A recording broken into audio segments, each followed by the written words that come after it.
Bērnībā daudziem no mums ir bijuši elki, kuriem mēs vēlējāmies līdzināties.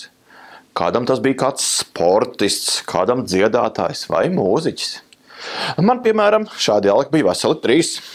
Autosportā Mika Hakenens, basketbolā Maikls Džordans un mūzikā Depeche Mode. Jā, kā jau var redzēt no amata ekrāna apakšā, šobrīd esmu biznesa konsultants uzņēmumā Mercury International, nevis pirmās formulas pilots, NBA basketbolists vai kāds slavens dziedātājs. Lai arī nenoliekšu, ka būtu diezgan gandarīts, ja kādu no saviem jaunības mērķiem būtu izdevies realizēt. Jo kaut ko jau savā dzīvē tomēr darīju, lai tuvoties šiem mērķiem. Piemēram, slīpēju braukšanas prasmes kartingā, dibināju un vadīju Latvijā pirmās formulas līdzjutēju klubu, cītīgi trenējos basketbolā un aizcīnījos pat līdz Rīgas Tehniskās universitātes izlasē. Ja? Pabeidzu mūzikas skolu vokālajā un diriģēšanas klasē. Tomēr īstenot šo savus dzīves mēģus jaunībā tā arī nav izdevies, un ir tikai godīgi atzīt, ka jau ir krietni par vēlu arī par tiem domāt.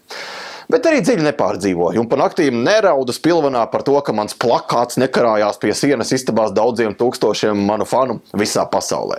Mana iegūtā dzīves pieredze un atziņas cieši sasaucās kopā ar MIV pozitīvās domāšanas pamatprincipu apzinies, kam vēlies līdzināties. Jo ar sapņiem, ambīcijām un mērķu izvirzīšana ir viena interesanta lieta. Piemēram, iedomāsimies, ka man patīk tenis un esmu sācis trenēties. Ir pagājis pusgads, trenējos, reizēm trāpu, reizēm netrāpu. Un man ir iespēja arī kādā sporta kanālā vai YouTube'ā paskatīties, kā tad spēlē pasaules līmeņa zvaigznes. Kā sērvē ar ātrumu virs 200 km/h, kā saīsina sitienus pie tīkla, kā pa līniju apved pretinieku.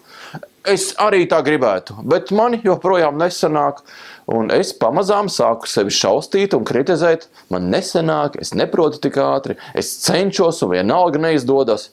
Sapratu, tenis man tiešām patīk, un es to spēlēju, bet mans mērķis nav kļūt par Nadalu vai Federeru, bet gan saslēgt tādu līmeni, lai Latvijas amatieru tenisa līgā es uzvaru biežāk nekā zaudēju. Ņemot vērā manu esošo līmeni uzvaru zaudējumu attiecībā 1-3, ir skaidrs, ka būs nopietni jāiespringst, bet ja es spēlēšu kaut vai par 50% kā mans treneris, tad jau varētu izdoties. Ja mēs mēģinām uzlikt par augstu, ja mūsu mērķi un ambīcijas ir nesamērīgas, tas ar mūs emocionāli, psiholoģiski sagraut, gan privātajā dzīvē, gan biznesā. Piemēram, daudzu uzņēmumu mājaslapās ir sadaļa par mums, un šajā sadaļā var iepazīties ar uzņēmumu misiju, vīziju, mērķiem. Tur ir izlasīt tādas frāzes kā kļūt par lielākajiem Baltijā, būt par vadošo spēlētāju Eiropā, izveidot lielāko klientu portfeli tirgu, un līdzīgā stilā. Savukārt, ja Lurstaftā, Kredivebā vai kādā citā biznesa informācijas avotā paskatās sīkāk par attiecīgo uzņēmumu, tad reizēm rodas sajūta, ka mērķis ir izvirzīts nesamērīgs un nereāls. Jā, mēdz teikt, ka slikts ir tas kareivis, kurš nevēlas kļūt par ģenerāli. Tomēr ģenerāļu ir 10 000 reizes mazāk nekā kareivi. Tāpēc varbūt nestresojam, ja kādreiz kāds no mērķiem paliek arī nesasniegts.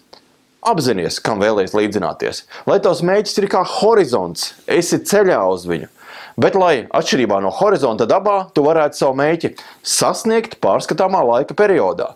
Un lieliski izbaudīt panākumus un izvirzīt jau nākamo mērķi.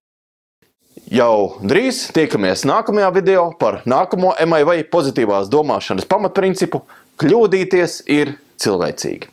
Sasniedz vairāk!